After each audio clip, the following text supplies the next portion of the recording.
मैं इस शहर में बिल्कुल नया था।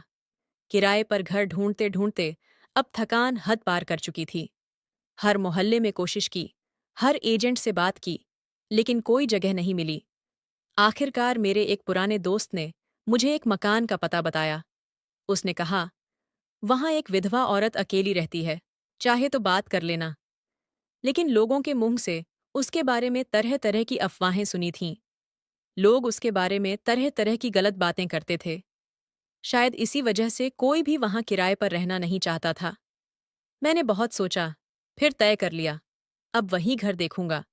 जब उस घर के पुराने लोहे के दरवाजे पर दस्तक दी और दरवाजा धीरे धीरे खुला, तो सामने खड़ी औरत को देखकर मैं ठिठक गया।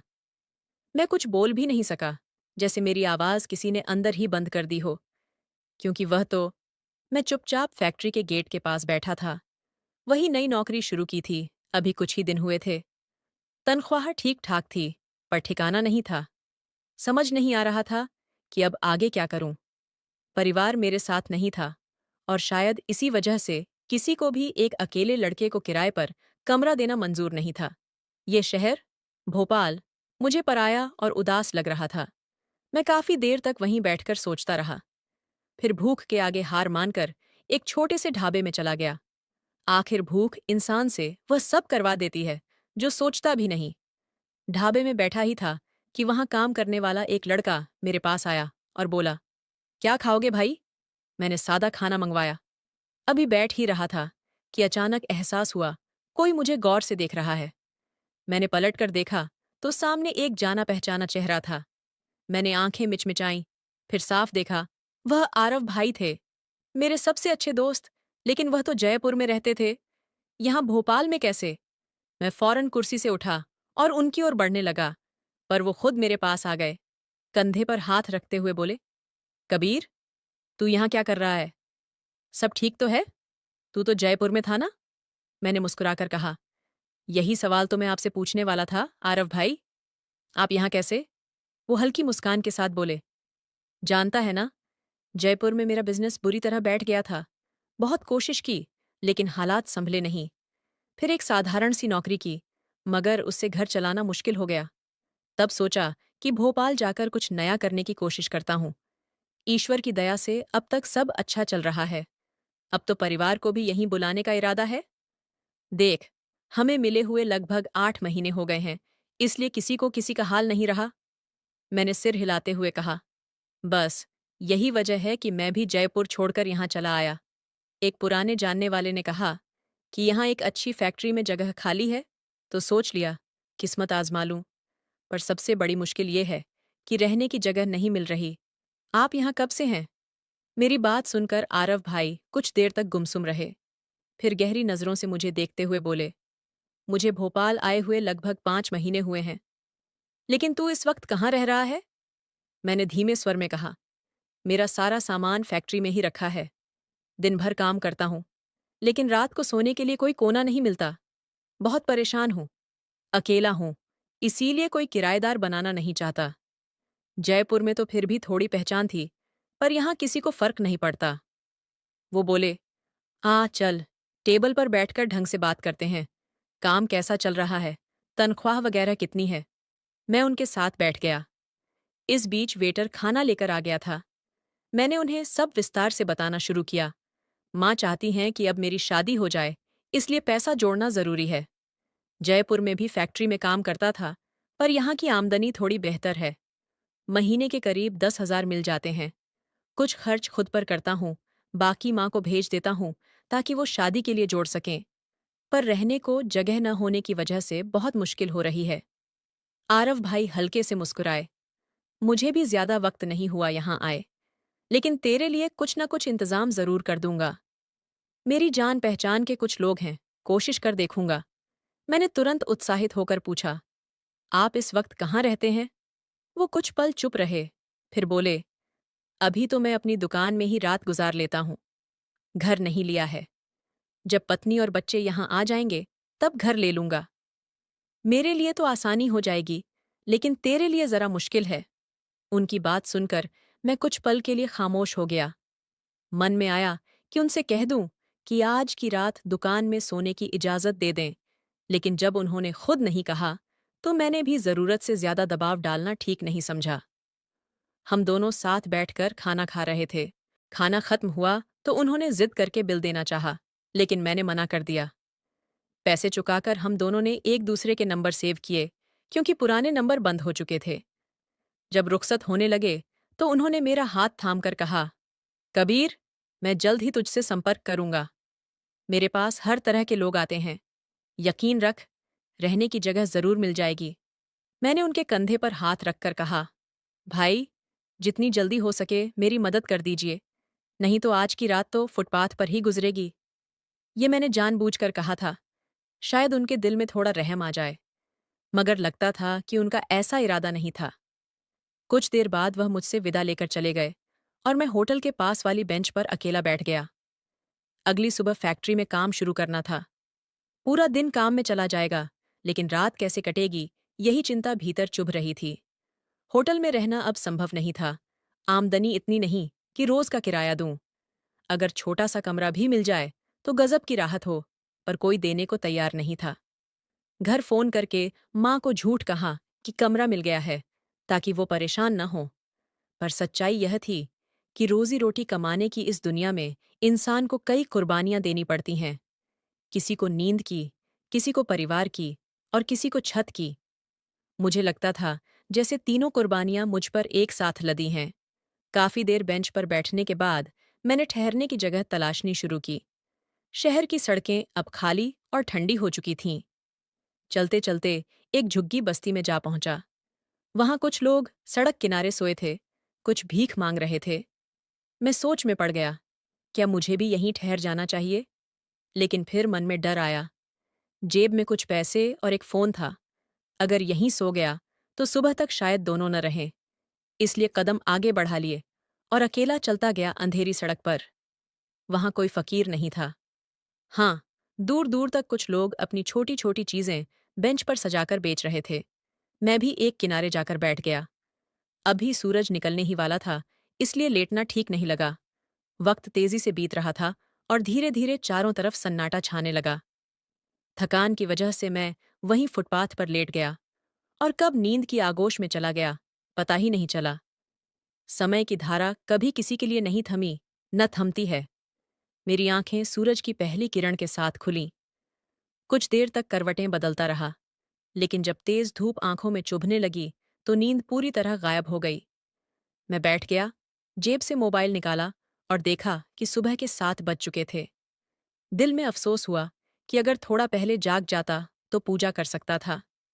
मैं रोजाना संध्या पूजा करने वाला इंसान था और उसका छूटना हमेशा भीतर एक खालीपन छोड़ जाता था। कुछ देर तक वहीं बैठा अपनी थकान मिटाने की कोशिश करता रहा। फिर पास के एक छोटे होटल की ओर बढ़ गया, ताकि पानी से मुंह हाथ धो लूं और नाश्ता कर सकूं। फिर सीधा फैक्ट्री चलूं। वहां पहुंचकर मुझे पानी मिल गया। इस शहर के लोग वाकई मददगार थे। चेहरे पर अपनापन झलकता था, लेकिन पता नहीं क्यों कोई भी मुझे रहने की जगह देने को तैयार नहीं था। जैसे कोई अनकहा नियम हो, परिवार साथ हो तो दरवाजे खुल जाते हैं, अकेला इंसान हो तो सब बंद। यह चिंता अब मेरे सिर पर भारी होती जा रही थी। मुंह हाथ धोकर मैं एक कुर्सी पर बैठ गया और नाश्ते का ऑर्डर दे दिया। कुछ देर में वेटर चाय और पोहा लेकर आया। जैसे ही पहला निवाला मुंह में रखा, दिल भर आया। माँ की याद उमड़ पड़ी। उनकी आवाज, उनका उत्तर सुबह का स्नेह, सब सामने घूम गया।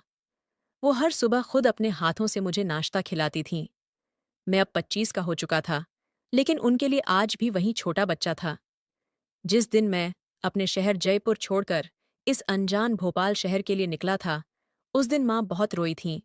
उन्होंने कहा था, तेरे बिना घर सूना हो जाएगा। मैं चुप था, क्योंकि उस चुप्पी में सब जवाब समा गए थे। मजबूरी के आगे शब्द बेमानी लगते हैं। काम के लिए इंसान को बहुत कुछ पीछे छोड़ना पड़ता है, अपनी गलियां, अपना घर और कभी-कभी अपनी माँ भी। नाश्ता खत्म कर मैंने बिल चुकाया और सीधे फैक्ट्री की ओर निकल पड़ा। फैक्ट्री का वक्त 9 बजे का था, लेकिन मैं 8 बजे ही चल पड़ा। आधे घंटे में वहां पहुंच गया और फिर उतना ही वक्त दरवाजा खुलने का इंतजार करते हुए बीत गया, क्योंकि 9 से पहले किसी वर्कर को अंदर जाने की इजाजत नहीं थी। जब मैं फैक्ट्री के गेट पर पहुंचा तो घड़ी में 8:30 हो रहे थे। चौकीदार ने दरवाजे पर रोककर कहा, कंपनी ठीक 9 बजे खुलेगी, तब तक यहीं बैठ जाओ। मैं चुपचाप दरवाजे के पास बैठ गया। वो मुस्कुराकर बोला, तुम पहले वर्कर हो जो इतनी समय से पहले पहुंचे हो, लेकिन यह सब शुरुआती जोश होता है। कुछ दिन बाद समझ आ जाएगा, लोग हमेशा देर से ही आते हैं। वो बातें करता रहा। मैनेजर, ठेकेदार और मजदूर सभी देर से आते हैं। कई बार तो मालिक खुद यहाँ आकर देखते हैं कि कौन इतनी देर कर रहा है। फिर मेरी ओर देखते हुए बोला, तुम बहुत ईमानदार लगते हो। मैं तुम्हारे बारे में मालिक से बात करूंगा। मैं शांत रहा। भीतर से जानता था कि उसकी तारीफ में कोई न कोई मतलब छिपा होगा। शायद किसी उम्मीद में कह रहा हो। लेकिन मेरे पास न देने को कुछ था, न मन में कोई ऐसा ख्याल।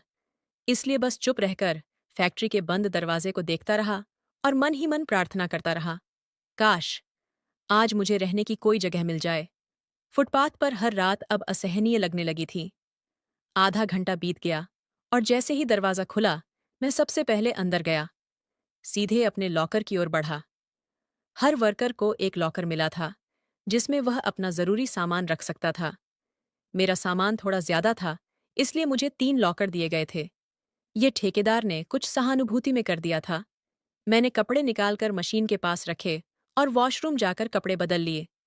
फिर अपने विभाग की ओर बढ़ा। फैक्ट्री में ये मेरा पहला दिन था। कोई गलती नहीं करना चाहता था।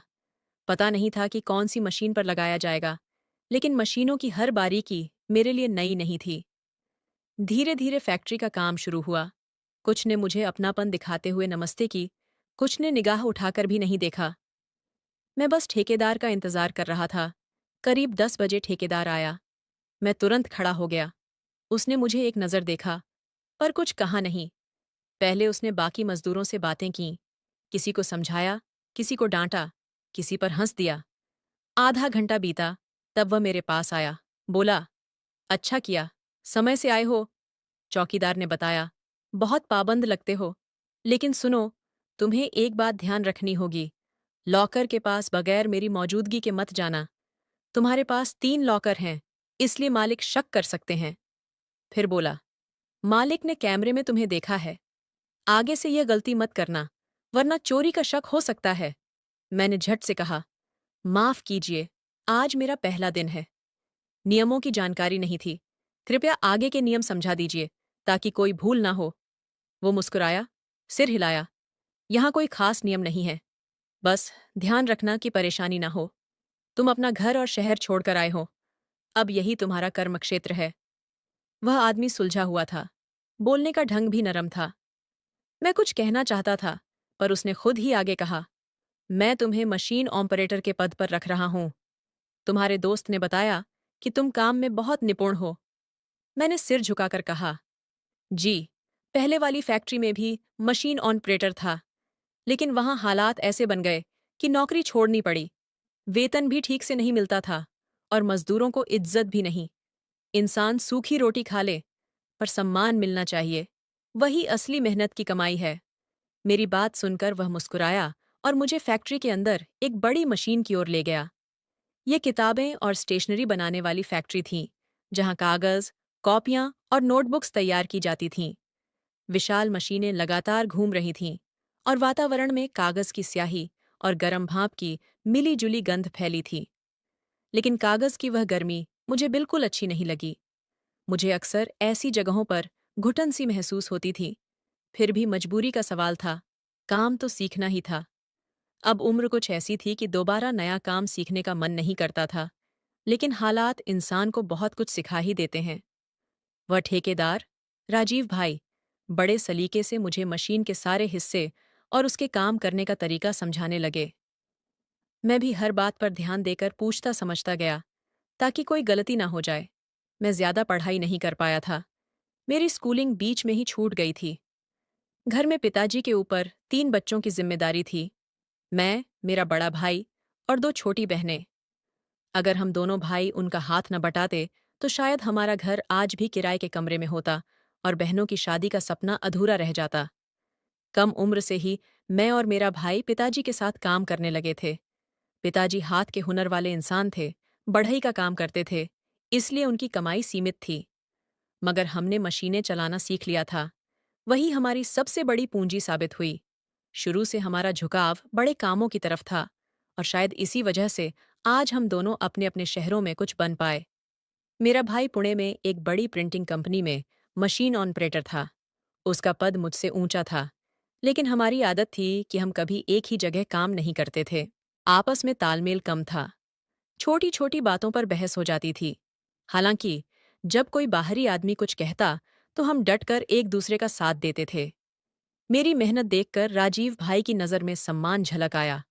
उन्होंने मेरे कंधे पर हल्का हाथ रखकर कहा, कबीर, तुम अभी जवान हो, लेकिन बहुत मेहनती लगते हो। उम्मीद है समझदारी से काम करोगे। अगर ईमानदारी दिखाई तो आगे बहुत कुछ हासिल करोगे। फिर बोले, फिलहाल तुम्हारी तनख्वाह 12,000 होगी। आगे देखकर बढ़ाने की कोशिश करूंगा। बोनस और कुछ छुट्टियां भी मिलेंगी। बस काम जिम्मेदारी से करना। इतना कहकर वो लौटने लगे, मगर मैंने उन्हें पुकारा, राजीव भाई, एक बात कहनी है। वो पलटकर बोले, हाँ, बोलो, क्या हुआ? मैं कुछ पल चुप रहा, शब्द तलाशता रहा। फिर धीरे से कहा, क्या आपको इस शहर में किसी ऐसी जगह का पता है जहां मैं रह सकूं? बहुत परेशान हूं। कल रात भी फुटपाथ पर ही गुजरी, इसलिए आज सुबह जल्दी आकर कपड़े बदलने पड़े। कई जगह किराए का कमरा ढूंढा, लेकिन कोई अकेले को नहीं देता। सबको फैमिली चाहिए। मेरी फैमिली तो जयपुर में है, अब मैं कहाँ से लाऊं? होटल में रहने लायक आमदनी नहीं है। माँ के लिए पैसे भेजने हैं और थोड़ा बचाना भी है शादी के लिए। अगर सारा खर्च रहने में लगा दिया तो आगे कैसे बढ़ूंगा? मेरी बात सुनकर उसने गहरी सांस ली। फिर बोला, कबीर, अफसोस तो है, लेकिन ऐसी कोई जगह मुझे अभी याद नहीं आ रही। कोशिश करूंगा। अगर कुछ पता चला तो जरूर बताऊंगा। मगर ध्यान रखना, फैक्ट्री में किसी को भी रुकने की इजाजत नहीं है। एक बार पहले भी ऐसा हुआ था। एक मजदूर ने अंदर सोने की कोशिश की थी। मालिक ने उसे और ठेकेदार दोनों को निकाल दिया था। इसलिए मैं ऐसी गलती नहीं कर सकता। मेरा घर भी छोटा है, वरना तुम्हें रख लेता। मैं फौरन बोला, नहीं नहीं, मेरा वो मतलब नहीं था। बस अगर कहीं कोई जगह मिले तो मुझे बताइएगा। वो सिर हिलाते हुए मुस्कुराए और अपनी राह चले गए। मैं फिर मशीन पर लौटा और धीरे धीरे उसे चलाने लगा। मेरे हिस्से का जो काम था, किताबों की बाइंडिंग मशीन, वहीं संभालना था। बस एक समान ताल में मशीन की आवाज और अपने ख्यालों का शोर चलता रहा। कुछ ही देर हुई थी कि मेरी जेब में रखा मोबाइल अचानक बज उठा। मैंने मशीन को ऑटो मोड पर डालकर फोन उठाया, मगर वहीं रुका रहा ताकि कोई गड़बड़ी हो तो तुरंत देख लूं। नंबर अनजान था। कॉल रिसीव करते ही एक जानी पहचानी मुलायम सी आवाज कानों में गूंजी, कैसे हो कबीर? अब तबीयत कैसी है तुम्हारी? मैं पल भर के लिए ठिठक गया। सीने में जैसे कुछ हरकत सी हुई हो। वो आवाज बहुत जानी पहचानी थी। मैंने तुरंत पूछा, कौन बोल रहा है? लेकिन जवाब नहीं आया। मैं कुछ देर तक खामोश खड़ा रहा। दिल की धड़कनें तेज हो चलीं। फिर बेताबी में दोबारा कहा, कौन है? बोलिए, कौन बोल रहा है? वो आवाज जैसे मेरे अंदर गूंजने लगी थी। ऐसा कैसे हो सकता था? क्या यह कोई इत्तेफाक था या किसी अतीत से जुड़ी निशानी? आंखों में नमी उतर आई। मैंने दोबारा नंबर देखा और बुदबुदाया, क्या क्या आप मालती हैं? मैंने वाक्य पूरा भी नहीं किया था कि फोन अचानक कट गया। मैंने तुरंत दोबारा कॉल की, मगर स्क्रीन पर नंबर अनुपलब्ध लिखा आया। ऐसा लगा जैसे कॉल करने वाला मुझे ब्लॉक कर चुका था। मैंने सिर हिलाया, नहीं, ये मेरा वहम है। ऐसा कैसे हो सकता है? खुद को समझाने की कोशिश की, लेकिन मन मानने को तैयार ही नहीं था। कहते हैं ना, जब कोई ख्याल बार बार लौट आकर दरवाज़ा खटखटाए तो उसके पीछे कोई वजह ज़रूर होती है। और मुझ में यह अजीब आदत थी, जब भी कुछ खास होने वाला होता, पहले से एहसास हो जाता था। मैं वहीं विचारों में खोया था कि पीछे से राजीव भाई की आवाज़ आई, कबीर, तुमने मोबाइल काउंटर पर जमा क्यों नहीं करवाया? मैंने हड़बड़ाकर कहा, अभी कर देता हूँ। वो बोले, जल्दी करो, काम के वक्त मोबाइल रखना मना है। मैंने सिर हिलाकर हामी भरी और मोबाइल लेकर काउंटर की ओर चला गया। लेकिन मन में अब भी वही आवाज घूम रही थी। वही सवाल, वही शक, वही बेचैनी। काउंटर पर पहुंचा तो खुद को रोक नहीं सका। मैंने मोबाइल उठाया और मां को कॉल लगाया। पहली ही घंटी में उन्होंने फ़ोन उठा लिया। हेलो माँ। हाँ बेटा, बोलो। सब ठीक तो है? उन्होंने कहा। मैं धीरे से बोला, माँ, पापा और भैया वो मालती की खबर पर गए थे ना? माँ ने लंबी सांस लेकर कहा, हाँ कबीर, तुम्हारे यहाँ आने के बाद वो दोनों वहीं गए थे। जानते हो, तुम्हारे पापा लाख कोशिश करें, लेकिन वो बात भूल ही नहीं पाते। मैं कुछ बोल पाता, उससे पहले आवाज़ जैसे रुंध गई। मैंने जल्दी से कहा, ठीक है माँ, बाद में बात करूंगा। राम राम। फोन कटते ही पल भर को सब कुछ थम गया। हो सकता है यह सिर्फ मेरा भ्रम था। एक जैसी आवाज तो कई लोगों की होती है। मैंने सिर हिलाकर सांस खींची, मोबाइल काउंटर पर जमा किया और वापस मशीन की ओर लौट गया। ये नहीं जानता था कि भोपाल में आई मेरी ये नई जिंदगी अब अपने सबसे अप्रत्याशित मोड़ की तरफ बढ़ने वाली है। पूरा दिन काम में यूं गुजर गया कि वक्त का एहसास ही नहीं रहा। जब रात के करीब 10 बज चुके थे और फैक्ट्री का शोर एकदम थम गया, तो मैं बाहर निकल आया। गेट पर पहुंचा ही था कि चौकीदार ने आवाज दी। उसकी आंखों में एक अजीब सी चमक थी। मुस्कुराते हुए बोला, आप बहुत मेहनती आदमी हैं कबीर। इस वक्त तक कोई नहीं रुकता, सब जल्दी भाग लेते हैं। मैंने जेब से 100 रुपए का नोट निकालकर उसकी तरफ बढ़ाते हुए कहा, मेहनत से कमाना सीखो, क्योंकि भगवान मेहनत करने वालों को कभी खाली हाथ नहीं लौटाता। मीठी बातों से पैसे लेना अच्छी बात नहीं। वो हकबका के खड़ा रह गया, जबकि मैं बिना और कुछ कहे आगे बढ़ गया। कुछ बातें जरूरी नहीं कि सामने वाले के लिए बोली जाएं, वो अपने लिए सबक बन जाती हैं। मैं सीधा उसी छोटे होटल पर पहुंचा जहां कल रात भोजन किया था। फैक्ट्री से हमें दोपहर का खाना तो मिलता था, लेकिन रात का इंतजाम खुद करना पड़ता था।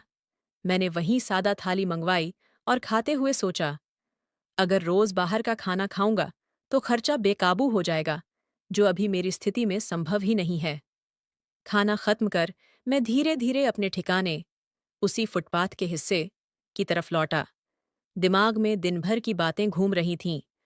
कुछ साथी बहुत अच्छे निकले थे, पर कुछ मुझसे खिन्न दिखे।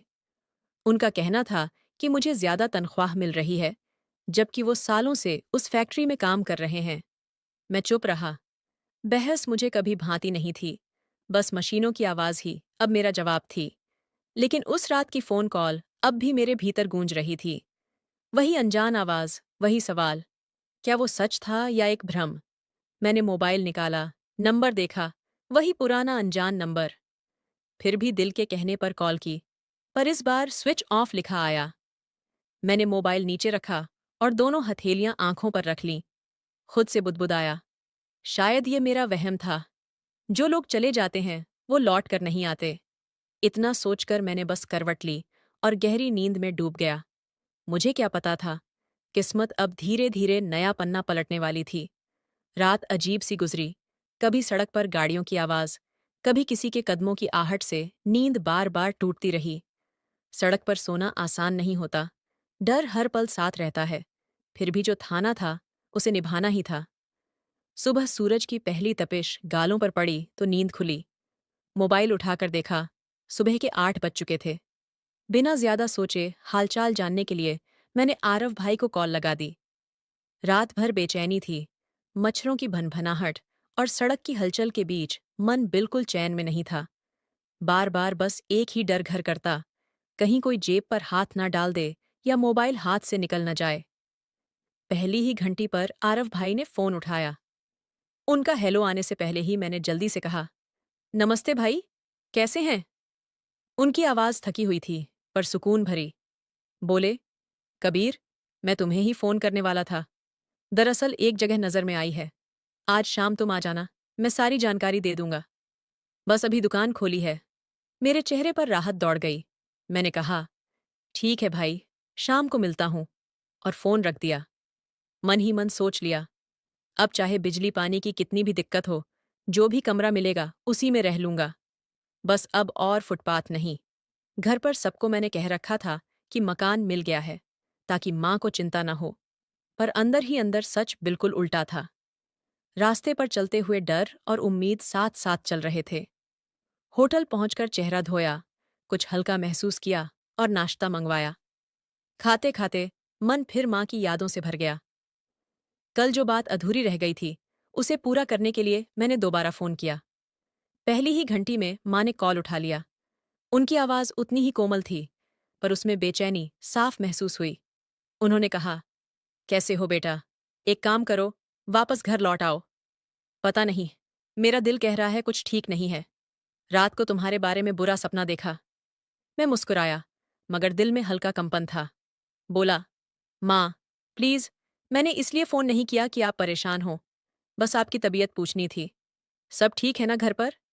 माँ ने जवाब दिया, हाँ बेटा, सब ठीक है, पर दिल भारी है। मुझे लग रहा है तुम ठीक नहीं हो। अगर कोई बात है, बता दो, मैं संभाल लूंगी। मैंने तुरंत कहा, कब कहाँ की चिंता कर रही हैं आप? सब सही है। चौकीदार और ठेकेदार से अच्छी बन गई है मेरी, और कुछ साथी भी अब दोस्त हैं। और हाँ, आरव भाई यहाँ मिल गए हैं, वही जिन्हें आप जानती हैं। अब उसी के साथ काम चल रहा है। यह सुनकर माँ थोड़ी शांत हो गईं। फिर हम दोनों में रोजमर्रा की बातें शुरू हुईं। गांव की खबरें, पड़ोसियों की चर्चा, बहनों की हंसी, सब कुछ। लगभग 15 मिनट तक बातें चलीं। मैंने जल्दी से कहा, माँ, अब निकलता हूँ, देर हो जाएगी। फैक्ट्री पहुंचा तो आज 10 मिनट की देरी हो चुकी थी। गेट पार करने ही वाला था कि चौकीदार ने फिर रोक लिया। मुस्कुराकर बोला, कबीर, कल आपने मुझे एक बात समझाई थी। आज एक बात मैं बताना चाहता हूँ। जो लोग अपने काम से मोहब्बत करते हैं, काम भी उनसे मोहब्बत करता है। अगर पहले दिन से ही देर करने लगे तो यहाँ सबकी इज्जत है, मगर आपकी कम हो जाएगी। कहकर वह अपनी जगह लौट गया। मैं हल्के से मुस्कुराता हुआ अंदर गया। आज कपड़े बदलने नहीं थे, तो सीधा मशीन पर पहुंचा और काम में लग गया। दिन अपनी रफ्तार से बहने लगा। रात के करीब 10 बजे फिर शिफ्ट खत्म हुई। इस बार थकान से ज्यादा मन में एक उम्मीद थी। आज आरव भाई से मिलकर शायद ठिकाना मिल जाए। अब रोज फुटपाथ पर सोना मुमकिन नहीं था। काफी लंबा सफर तय कर जब उस होटल में पहुंचा जहां हम रोज मिला करते थे, तो सुकून मिला कि इस बार वो देर नहीं हुए हैं। मैं कुर्सी पर बैठा, खाना मंगवाया और मन ही मन भगवान से प्रार्थना की, बस आज एक छत मिल जाए। करीब 10 मिनट बाद दरवाजे की ओर देखा तो आरव भाई अंदर आ रहे थे। उनके साथ एक 7-8 साल का बच्चा भी था। मैं तुरंत खड़ा हो गया। उन्होंने मुझे देखकर मुस्कुराया, गले मिले और मैंने बच्चे के सिर पर प्यार से हाथ फेरा। कुर्सी खींचते हुए उन्होंने पूछा, कबीर, सब कैसे चल रहा है? कामकाज ठीक? मैंने हल्के से मुस्कुराते हुए कहा, भगवान की दया से सब ठीक है भाई, बस ठिकाना नहीं मिल पा रहा। रोज फुटपाथ पर नींद अधूरी रह जाती है और हर वक्त डर बना रहता है कि कहीं कुछ चोरी न हो जाए। सुना है भोपाल में भी अब काफी चोरी होती है। वो हंस पड़े, बिल्कुल सही सुना तुमने। पहले ही हफ्ते में मेरा मोबाइल और वॉलेट दोनों गायब हो गए थे। भगवान की कृपा से दुकान के बाकी पैसे और फोन बचा था, वरना मुसीबत अलग ही होती। आरव भाई की बातें सुनकर मैंने अफसोस से सिर झुका लिया। फिर वो कुछ पल रुककर धीरे से बोले, कबीर, तुम्हारे लिए जगह तो मिल गई है, लेकिन मामला थोड़ा पेचीदा है। मैंने तुरंत कहा, मसला चाहे कितना भी बड़ा क्यों ना हो, बता दीजिए भाई। पानी, बिजली या गैस, कुछ भी हो, सब मंजूर है। बस मुझे रहने की जगह चाहिए। आरव भाई कुछ देर मुझे देखते रहे, फिर बोले, जानता हूं तुम बहुत थक चुके हो। इंसान हालात से जब टूटने लगता है तो उसे बस एक कोना चाहिए होता है जहां सुकून मिले।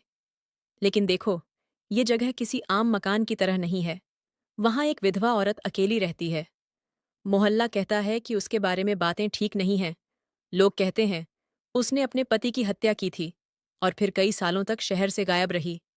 अब लौटी है, मगर कोई उसे किराएदार देने को तैयार नहीं। उन्होंने गहरी सांस ली और बोले, बेचारी मजबूर है। कई बार घर किराए पर देने की कोशिश की, पर लोग डर जाते हैं। कहते हैं उस घर में रहना खतरे से खाली नहीं। अब सोच लो, अगर हिम्मत है तो मैं तुम्हारा नाम बता दूं।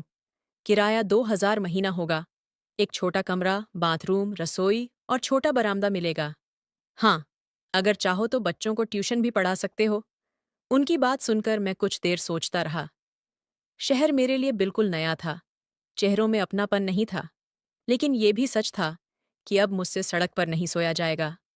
आखिर मैंने धीरे से कहा, ठीक है भाई, जितनी भी आजमाइश है, मैं भुगत लूंगा। आप उस औरत को मेरी तरफ से हाँ कह दीजिए। आज ही उनसे मिलवा दीजिए।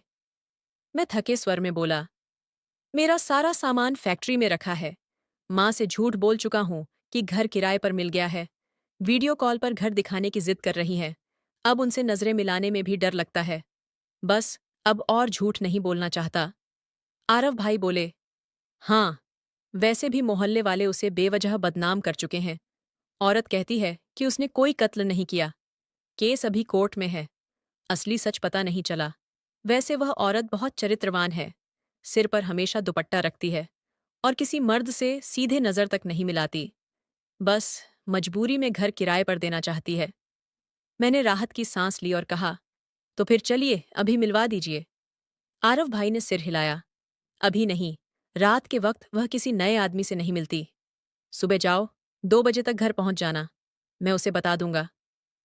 उस रात नींद नहीं आई। फुटपाथ की ठंडी हवा में करवटें बदलता रहा। दिमाग में वही बात घूमती रही। कौन है वो औरत? क्यों सब उससे दूर भागते हैं? मैं फैक्ट्री पहुंच गया और जब दोपहर के करीब 2 बजे ठेकेदार आया तो अपनी छुट्टी की अर्जी लेकर उसके सामने जा खड़ा हुआ। वह बेहद सुलझा इंसान था। मुस्कुराकर बोला, जाओ कबीर, आज का काम किसी और से करवा लूंगा। मैंने धन्यवाद कहा और बिना वक्त गंवाए उस पते की ओर निकल पड़ा जहां आरव भाई ने भेजा था। दोपहर का आसमान तप रहा था, लेकिन मन के भीतर एक अलग सर्दी उतर आई थी। डर भी था और एक हल्की उम्मीद भी। गली में पहुंचते ही पुरानी दीवारें, धूमिल दरवाजे और खामोश मकान जैसे मुझे देख रहे थे। मैंने धीमी सांस ली और उस पुराने से घर के सामने जाकर रुक गया। हाथ कांप रहे थे, फिर भी हिम्मत जुटाकर दरवाजे पर दस्तक दी। अंदर से कोमल आवाज आई, ठहरो, आ रही हूं। उस आवाज में कुछ था, जैसे कोई भूला हुआ अतीत फिर से लौट आया हो। दरवाजा चरमराया और खुला। सामने एक सादा मगर तेज चेहरा था। सफेद साड़ी में लिपटी, सिर पर पल्लू ओढ़े वही औरत खड़ी थी। मेरी आंखें उस पर जाकर ठहर गईं। समय जैसे एक पल को थम गया। होंठ कांपते हुए बस यही शब्द निकले, आप आप जिंदा हैं। वो पल भर स्थिर खड़ी रहीं, फिर आंखों में आतंक दौड़ आया। उन्होंने घबराकर दरवाजा बंद करने की कोशिश की, लेकिन मैं आगे बढ़ गया। आवाज गूंज उठी, रुको, सब कुछ बताओ। ये कैसे मुमकिन है? सबने तो कहा था कि आप मर गईं। आपका अंतिम संस्कार, वह खबरें सब झूठ थीं क्या? दरअसल मेरी बुआ ने अपने ही पति को अपने हाथों से मार डाला था और यही औरत मेरी बुआ थी। वो सिसकने लगीं। आंखों में वह दर्द था जो बरसों से भीतर कैद था। धीरे से बोली, कबीर, मैं मरी नहीं थी। मेरा दिल सन्न रह गया।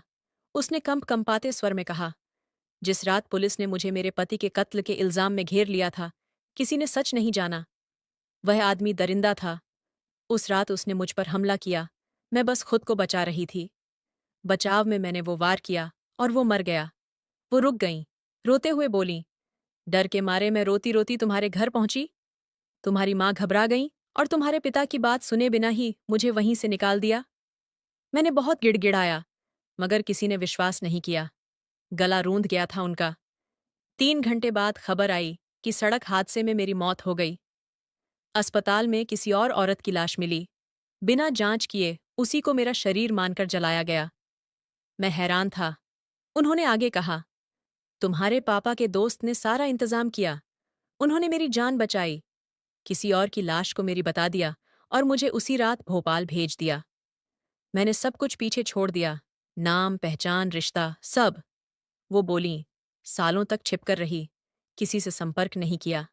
बस ये डर था कि अगर लौट आई तो कोई फिर से वही इल्जाम जड़ देगा। मैं बस सुनता रह गया। दिल कांपता जा रहा था। फिर उसने मेरी ओर देखा और कहा, कबीर, जब तू भोपाल आ रहा था, तेरे पिता बार बार रोक रहे थे। जानते थे कि सच तुझे वहीं मिलेगा, मगर तेरा जाना ही किस्मत की चाल था। वो धीरे से सिसकीं, तेरी माँ ने जो किया वो डर से किया। तेरे पिता ने जो किया वो प्यार से किया। उन्होंने मेरी इज्जत बचाई, मेरी जान बचाई, मगर वक्त ने उन्हें खलनायक बना दिया। मैं आगे बढ़ा, उनका हाथ पकड़ा। बुआ, आपने जो भी किया वह पाप नहीं था।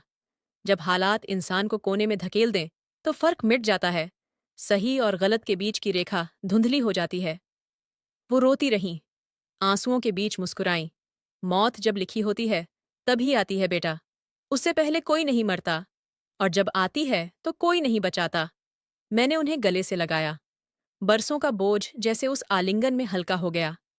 हम दोनों फूट फूट कर रो पड़े। धीरे धीरे सब बातें खुलती चली गईं।